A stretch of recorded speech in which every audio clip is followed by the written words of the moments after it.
Today we are going to discuss about the grant exemption under the tax concept. Okay. So first, the legal framework and authority. So grant exemption already we discussed in the previous video. That is, exemption is nothing but suppose if any of the business person they are going to pay the tax as per the GST law, they have to get some concession. Okay. So that time we have to follow the some important grant exemption. We have consider some important concept. Okay. The first one is legal framework and authority. Okay. The legal framework is nothing but as per the GST law, we are going to file the particular business or either we are providing the services to the society. So these are all will be filed under the legal framework. So legal framework is nothing but the as per the GST law we have to register everything. Okay. Then second one is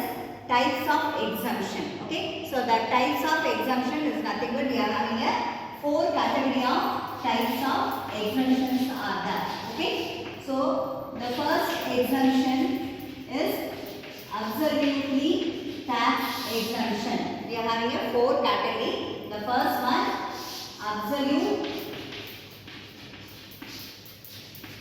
tax exemption, and second one is conditional exemption. Okay.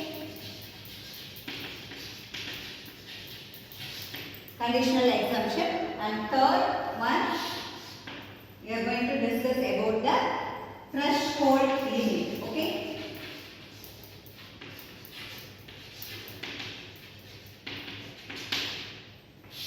And fourth one is specific tax exemption.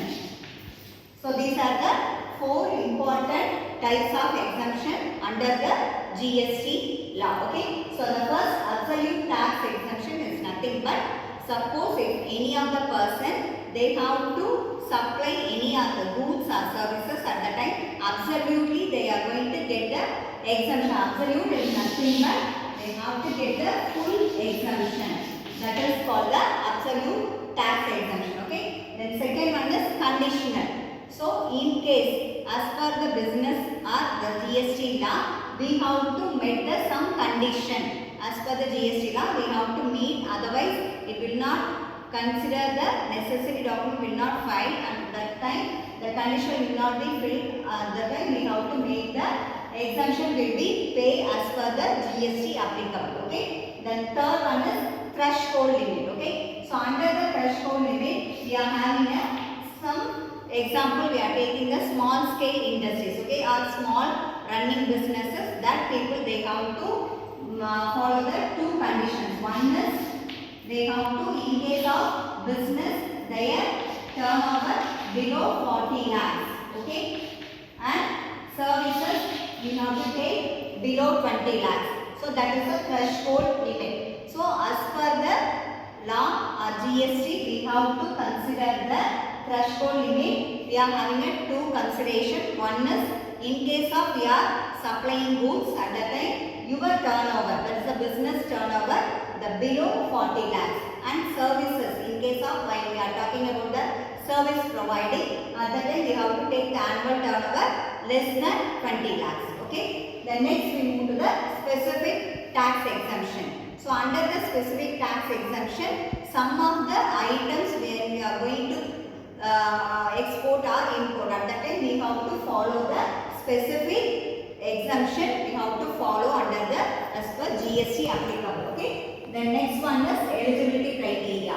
So under the eligibility criteria, either the small business or the large scale unit, they have to follow the some exemption. Next condition is application and approval process. Okay. Once the eligibility is processed under the GST law, we have to move the our particular application should be processed under the GST application. The last one is review and complaints. Okay. So the review is nothing but we are going to, after completing all the process under the grant exemption for our either the large scale or small scale industries, at that time we have to automatically get the approval.